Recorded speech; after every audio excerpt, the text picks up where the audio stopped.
કોઈપણ ખોફ વગર 5 ચોરો એક સાથે રહેણાંક વિસ્તારમાં ઘૂસી આવ્યા અને એક સાથે 5 ઘરના તાળા તોડ્યા। બારડોલી તાલુકામાં ડ્રીમ હોમ્સ રેસિડેન્સીમાં 4 થી 5 ચોરોએ તરખાટ મચાવ્યો। ચોરોએ ઘરોના તાળા તોડી એક ઘરમાંથી સોના ચાંદીના દાગીના અને 20,000ની રોકડની ચોરી કરી। બાદમાં સ્થાનિકો જાગી જતા ચોરોએ આમથી આમ દોડી ધમાચકડી મચાવી।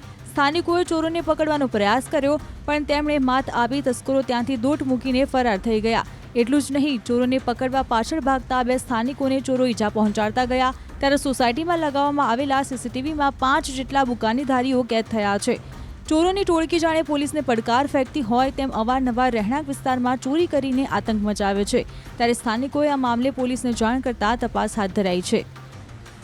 ચોરી કરીને ભાગીને અહીંથી જતા હતા જ્યારે એક ભાઈ એમને પકડવા દોડ્યા તો છૂટું તાળું માર્યું તો એટલું જોરમાં વાગ્યું કે ઘૂંટણમાં ઘૂંટી તૂટી ગઈ તો ત્યાં જ બેસી ગયા અને હું પછી પાછળ દોડીને એમનો પીછો કરવા પાછળ ગયો તો સામાસામી મારામારી થઈ જેમાં એ લોકો પાસે ઘણા બધા હથિયાર હતા, તાળા, લોખંડના છીણી જે દીવાલ તોડવા માટે કે લોખંડની વસ્તુ તોડવા માટે વપરાય એ લોખંડની છીણી અને લાકડા એવું હતું।